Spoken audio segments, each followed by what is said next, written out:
119 আয়াতে ইয়া আইয়ুহাল্লাযিনা আমানুল্লাহা ওয়া কুনু মা'আস সাদিকিন, এটার ব্যাখ্যা। আব্দুল মতিন বলছে যে কোরআন মাজিদের সূরা তওবার 119 নম্বর আয়াতে বলা আছে ইয়া আইয়ুহাল্লাযিনা আমানুত্তাকুল্লাহা ওয়া কুনু মা'আস সাদিকিন। বাংলা অর্থ হলো, হে বিশ্বাসীরা, তোমরা কাকে প্রতিরোধ করো, মা সাদিকিন, আর তোমরা সত্যবাদীদের সাথে থাক। সিদ্দিক মানে হলো সত্যবাদী, আবার এই সাদেক মানে হলো সৎ লোক, ভালো লোক। হ্যাঁ, সাদিক থেকে সাদেকি। হ্যাঁ, তাহলে তোমরা সত্যবাদীদের সাথে থাক, আর তোমরা কাকে প্রতিরোধ করো, হয় বিশ্বাসী।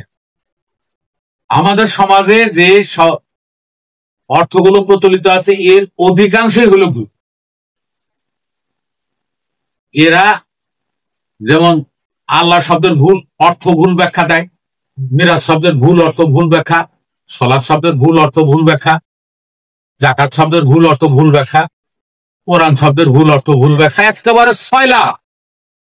কি এটা পড়ানো হয় মাদ্রাসায়? কোথায়? আলিয়া এবং কমিয়া। আলিয়ার কমিয়ার বাপ ফেরাইতে জানেন? ব্রিটিশরা। ব্রিটিশরা জোরে পাও। ব্রিটিশরা যখন 1757 সালের নবাবের পতনের পরে এই ভারতবর্ষ দখল করে, তখন থেকেই ভারতবর্ষের শাসন, শোষণ, নির্যাতনের জন্য সূত্র তথ্য তৈরি করতে থাকে, কিভাবে ভারতবর্ষ অনন্তকাল আমরা শাসন করব, নির্যাতন করব।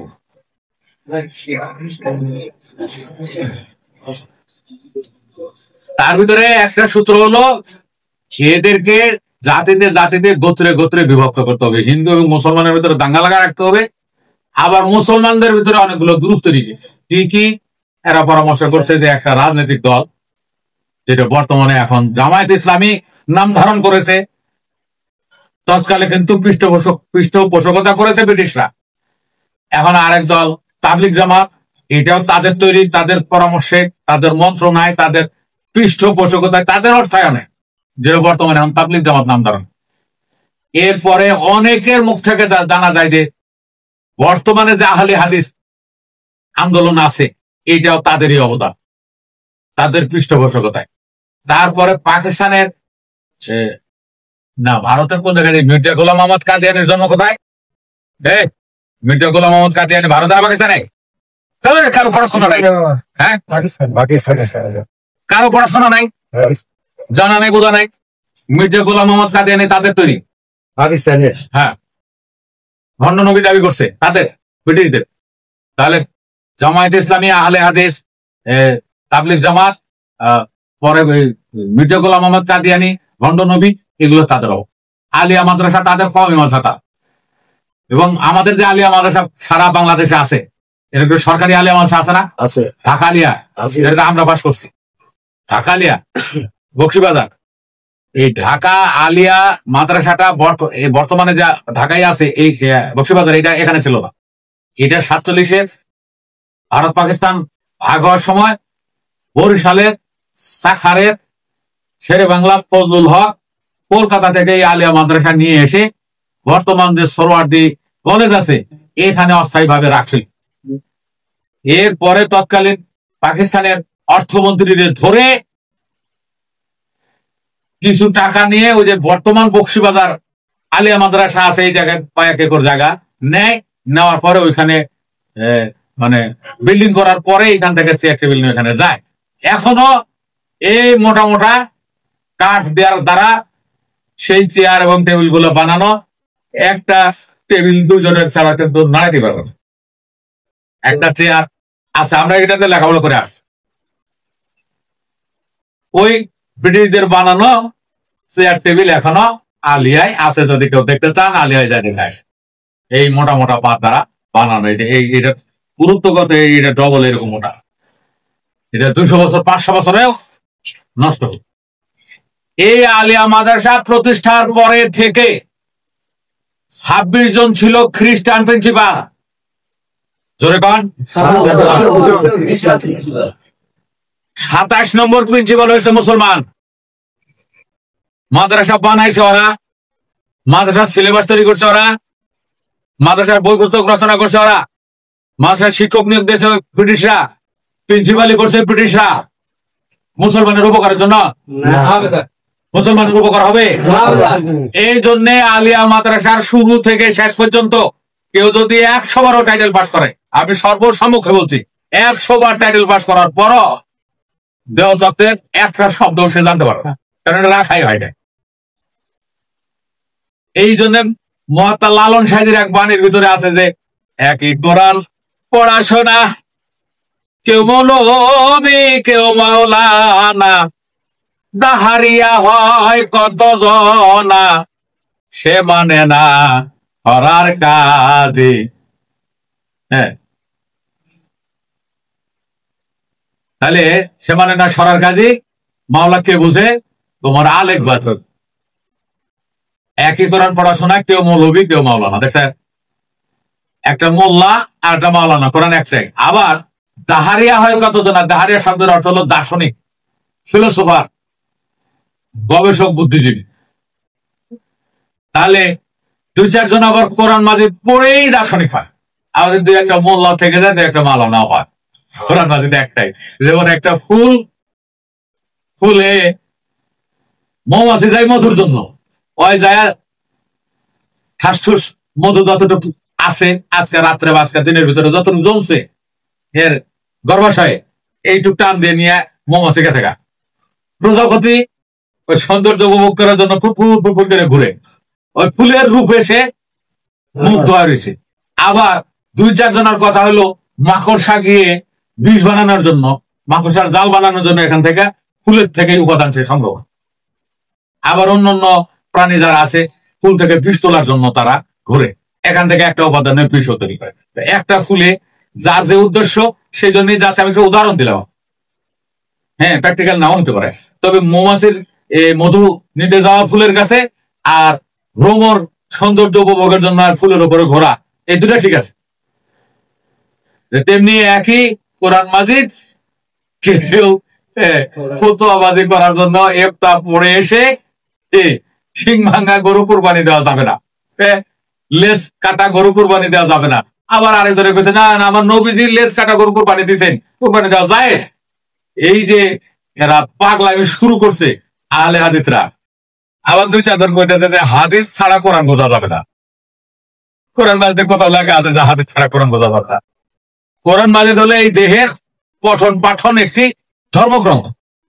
আমরা এই দেহটাকে পড়বো কিভাবে? ধর্মগ্রন্থ। যেমন আমি মাঠে জমিটা বার করবো কিভাবে? বাড়িতে নকশা, নকশাটা খুললে আমি গিয়ে চরের জমি বের করে দেয়, তাই না? নকশা দ্বারা চরের জমি বের করা যায়। তেমনি কোরআন মাজিদ হলো একটা নকশা, আমাদের এই দেহটা হলো জমি। আমাদের দেহের কোন কোনায় কি হচ্ছে করে একদিনও খবর নিলি না রে?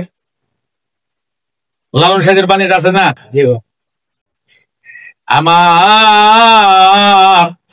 ঘরখানায় গে ফিরা সরে জনম ভরে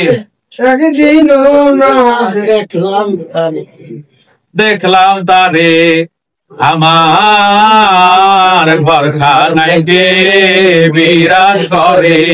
তাহলে আমার এই ঘরে কে আসে কে যায়? তারপরে আরেকটা গানের ভিতরে আছে খাঁচার ভিতরে অসীম পাখি কেমনে আটে যায়। আমার এই দেহের ভিতরে অসীম পাখি বলতে গেলে আগে মানুষ বলতো শ্বাস, না শেখা শ্বাস হলো অসীম পাখি, এরকমই বলে ফকির পাড়ার লালন ফকির চুলালা জটালা। দুনিয়ার ভিতরে খারাপ চুলালা জটালা যারা আছে, ওই যে খালি এই যে কালামিয়া ভালো, চুল থাকলে ওই ভাব। এ ছাড়া চুলালা জটালা কোন শালা জ্ঞান রাখে না। একদম ক্যামেরার সামনে, আমি ভিডিওর সামনে বলছি, যার জ্ঞান আছে শালা চুল রাখবে কে? চুল একটা ঝামেলা। মহিলারা জানে যে চুল রাখা কত কঠিন। এটা কয়বার সাবান দেওয়া লাগে, কয়বার এটা আঁচড়ানো লাগে, কয়বার এটা বান্ধা লাগে, খোপা করা লাগে, ক্লিপ লাগানো লাগে, এটা ঝামেলা না? কোন ভদ্র মানুষ, কোন সভ্য মানুষ, বুদ্ধিমান মানুষের ঝামেলা রাখে না। তারপরে যারা দাড়ি রাখছে, লম্বা দাড়ি হলে ঝামেলা আছে, দুর্গন্ধ হয়, দাড়ির ভিতরে খুশকি হয়।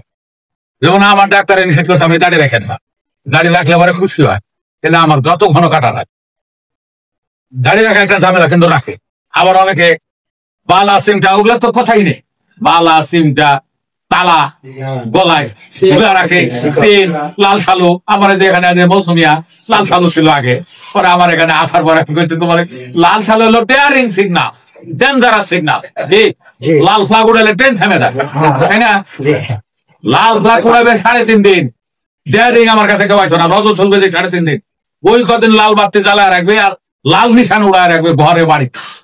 এছাড়া আর আগে পরে কোন লাল সিগন্যাল চলবে, ঠিক আছে? না জানে পড়ছে লাল চালু দীর্ঘদিন, পরে আবার এখানে আসার পরে যে কালো এখন বানাইছে, ঠিক আছে? আমার মধ্যে তো কথা জবাব দিয়ে দিচ্ছি না। তাহলে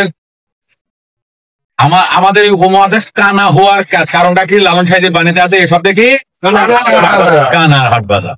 লালন সাহেবের বাণী এক কানা কয় এক কানারে, চল দেখে যায় ভব পারে, নিজে কানা পথ চেনে না, পরকে ডাকে বারংবার, এসব দেখি কানার হাট বাজার। বেদ বিধির পর শাস্ত্র কানা, আর কানা মজা। এটা লালন সাহেবের বাণী। আর বলন কাজের বাণী একটা আছে, ভাঙ্গা তার সব জোড়া দিয়ে বাজাই বসে তেল দিশা, পাগল দেখি পাগলের মাস্টার, পাগল দেখি পাগলের মাস্টার, সেরা তার সব জোড়া দিয়ে বাজাই বসে তেল দিশা, পাগল দেখি পাগলের মাস্টার।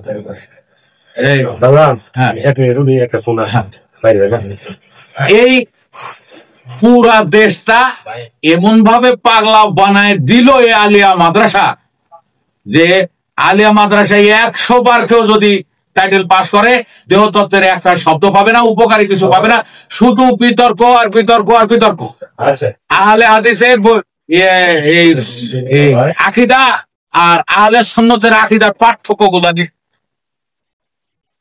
কাদিয়ানী জামাত এবং আহলে সুন্নাত ওয়াল জামাতের আকীদার পার্থক্য গুলা লেখো।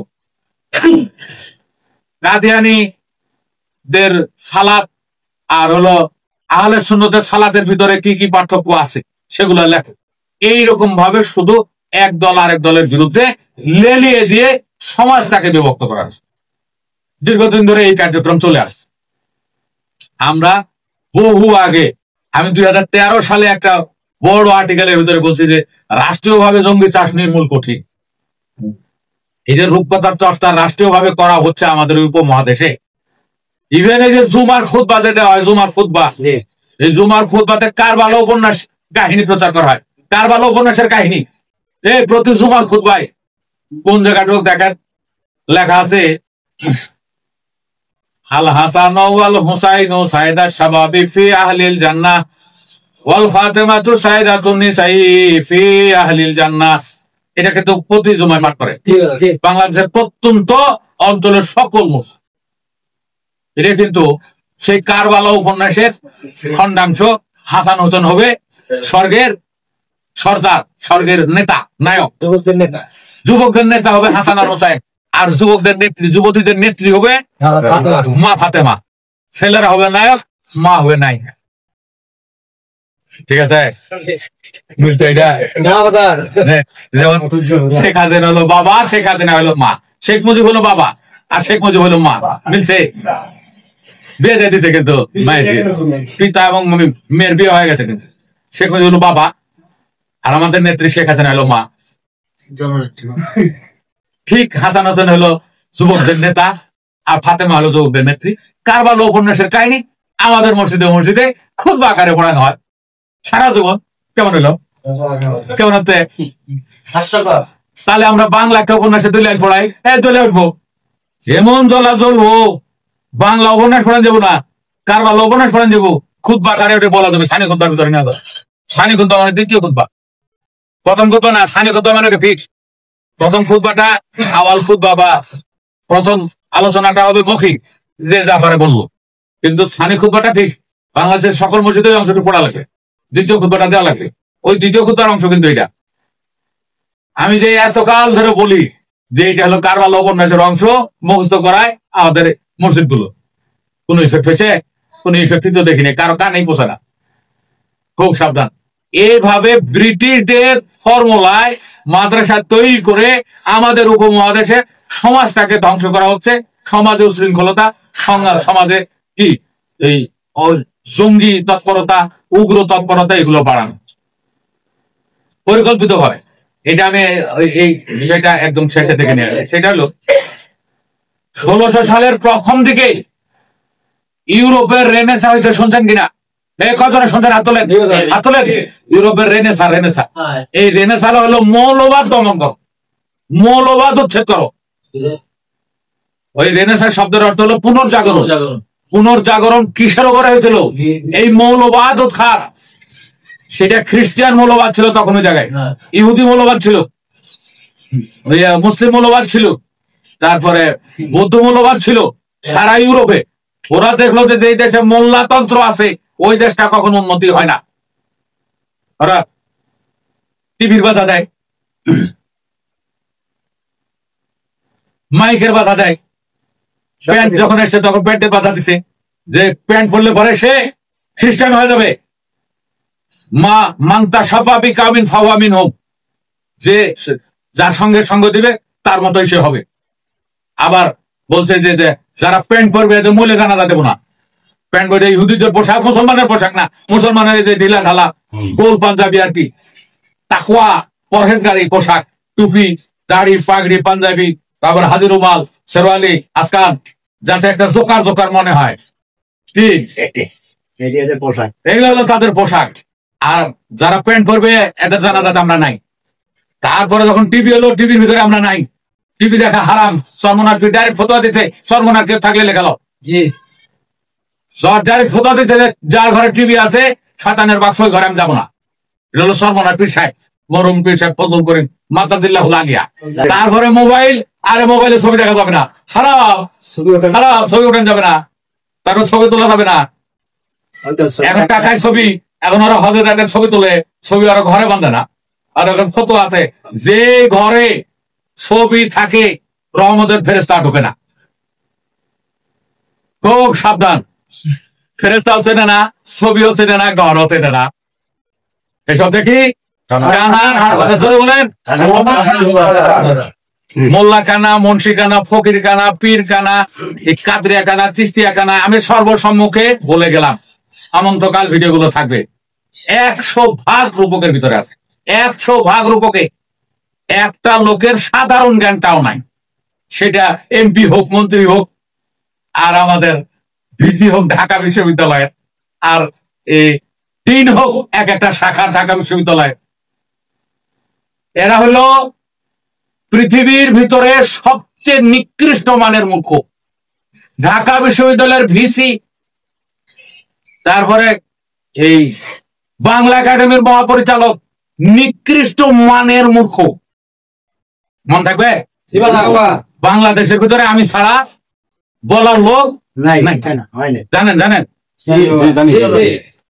সেই ব্যক্তি এই মোটরসাইকেল অপারেট করতে পারে, কম্পিউটার অপারেট করতে পারে, ল্যাপটপ অপারেট করতে পারে, ওগুলো সিস্টেম জানে, মহাকাশে রকেট পাঠায়, এখান থেকে রকেট স্টেশন তৈরি করে মহাকাশে। ওই ব্যক্তি তার নিজের দেহ সম্পর্কে জানা, নিজের অপারেটিং সিস্টেম সে জানে না, যে নিজের দেহটা কিভাবে খুলবো, মন জ্ঞান আত্মাকে কিভাবে আমি আলাদা করবো, কিভাবে এদের বৈশিষ্ট্যগুলো আমরা নির্ণয় করব, দেহ আত্মা মন জ্ঞানকে কিভাবে আমরা চিনবো, এগুলো সম্পর্কে তাদের কোনো ধারণা নাই। যে ব্যক্তি নিজের নিজ তত্ত্ব, আত্মতত্ত্ব, জীবন দর্শন, জীবন বিধান জানে না, এই ব্যক্তি মাস্টার হলেও আদর্শ না, এমপি হলো আদর্শ এমপি না, ওই ভিসি হলো আদর্শ ভিসি না, স্বামী হলো আদর্শ স্বামী না, জামাই হলো আদর্শ জামাই না। কোন জায়গায় তার নিজের আদর্শ ঠিক রাখতে পারবে না, তার নিজ তত্ত্ব জানা নাই। আমি এই জন্য বলছি, সে ভিসি হোক, সে ডিন হোক, সে এমপি হোক, মন্ত্রী হোক, সে প্রিন্সিপাল হোক, ভাইস প্রিন্সিপাল হোক, তার আত্মতত্ত্ব জানা না থাকলে ওই জঘন্যতম মূর্খ, ওই নিকৃষ্ট মূর্খ।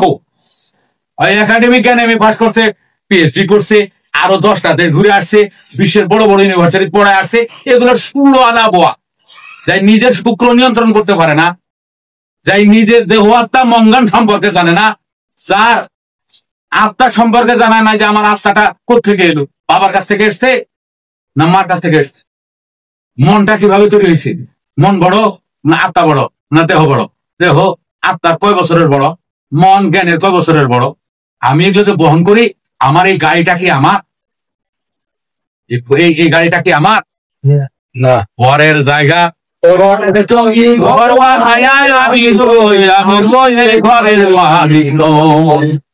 দেখেন অনেকে নাক পড়ানো কান পড়ানো। এই গাড়িটা আমার নাম, এখানকার ভাড়াটিয়া 70 বছরে এই গাড়িটা ভাড়া নিয়েছে। এই গাড়িটার অর্ধেক হলো বাপের, অর্ধেক হলো মায়ের। এটা আমার কোনো অংশ জায়গায় নেই। বাপের আর মায়ের দুইটা অংশ দ্বারা তৈরি, বাপের চার্চিস মায়ের চার্চিস। এই গাড়িটা, এই চার্চেসটা, এর ভিতরে আমি একটা মন নিয়ে বসবাস করতেছি। গাড়িটা ভাড়া নিচ্ছি। এই ভাড়া গাড়ির কেউ রং করতে পারবে নতুন না মালিকে করবে? ভাড়া বাড়ির রং ভাড়া কেউ করতে পারবে? আমরা যে নাক ফোড়াই, কাক ফোড়াই, ট্যাটু করি, হ্যালো না? মহিলাদের তো নিরুপায় করাইলে। আর পুরুষরা তো কেউ কান ফোড়াইতেছে, নাক ফোড়াইতেছে, ট্যাটু করতেছে। পরের গাড়িতে তুমি রং করার অধিকারটা ফেলে কোথায়? তুমি চড়ে যাবে 70 বছর পর নেমে যাবে শেষ। এই দেহই আমার নাই, এই খবর কোন এমপি মধ্যে থাকলে খালারে ফালানে লাগে দেশ থেকে। হ্যাঁ, ন্যূনতম জ্ঞান যদি ওর থাকতো যে আমি যে কামটা করতেছি এটা ঠিক না, তাহলে হয়তো পালাইতো না। এই জন্য আমি কইছি এমপি হলেও ওটা জঘন্যতম মূর্খ, প্রিন্সিপাল হোক আর ভিসি হোক আর ডিন হোক, জঘন্যতম মূর্খ। এই ভিডিও গুলো যদি সবার সাথে থাকে তাহলে ডিনের কাছে পোষাই দিয়ে আপনারা কাপড় খুলে আলোচনা করে বরং ফলনকে মন থাকবে।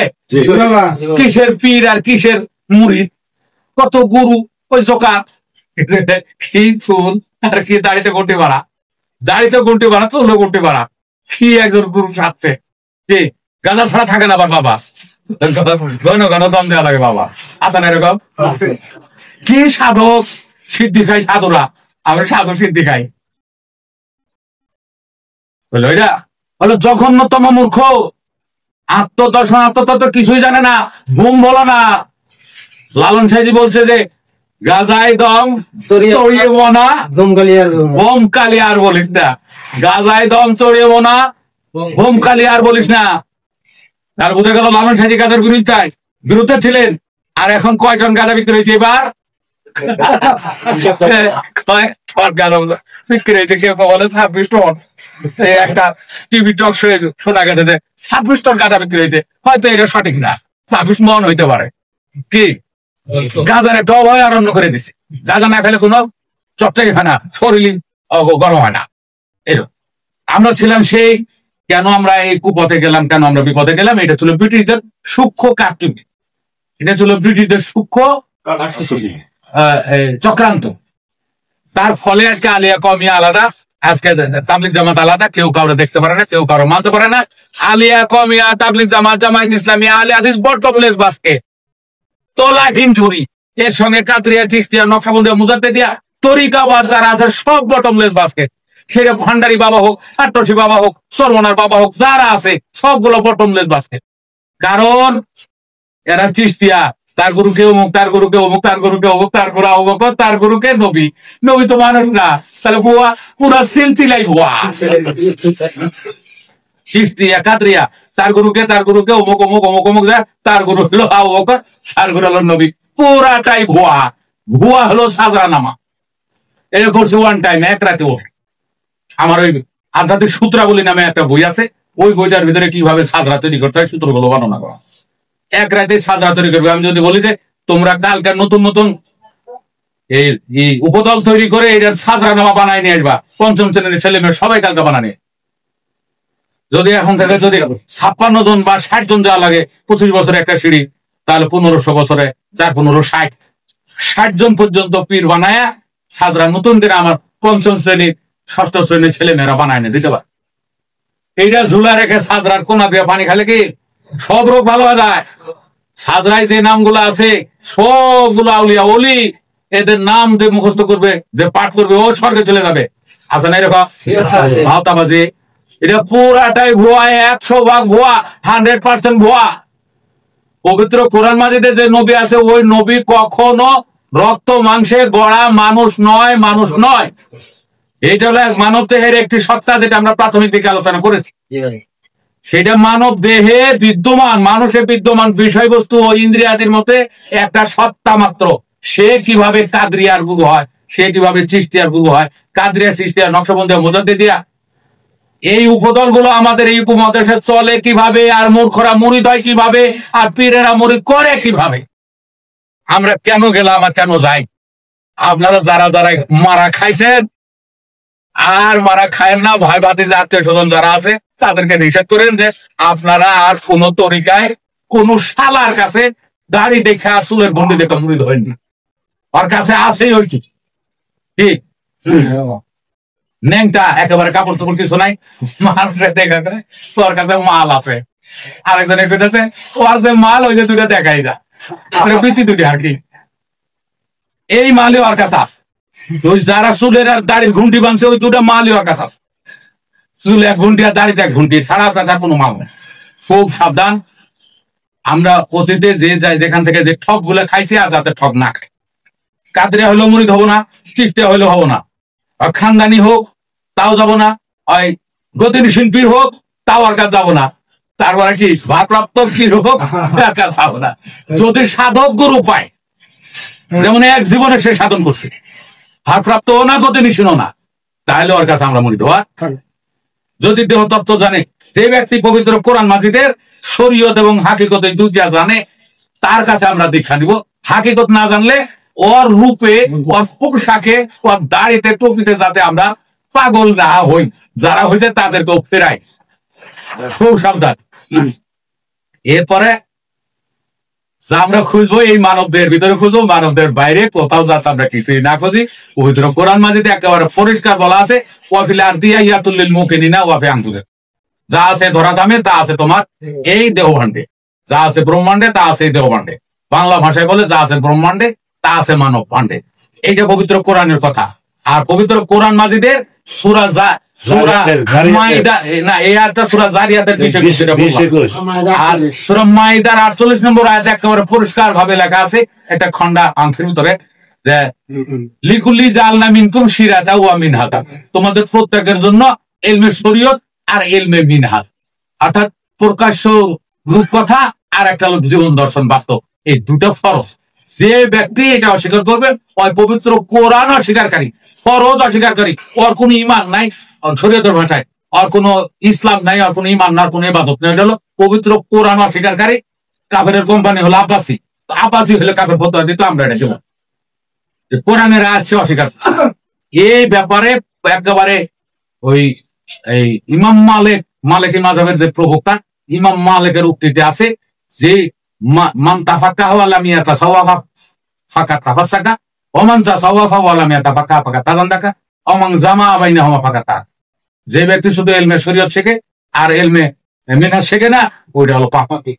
যত বড় ঘুন্টিয়ালা হোক, যত বড় দাড়িয়ালা হোক, যত বড় পাগড়িয়ালা হোক, যত বড় ওয়াইদিন হোক, যত বড় মাদ্রাসার প্রিন্সিপাল হোক, এটা পাপী। মোটা তাজা দেহ একবারে ফাঙ্গাসের মতো গর্দানটা, ওইটা পাপী। আর সারা শরীর কিন্তু নরকে, ঠিক আর নরকে এখনই আছে, আর মরার আগে ওই নরকে আছে।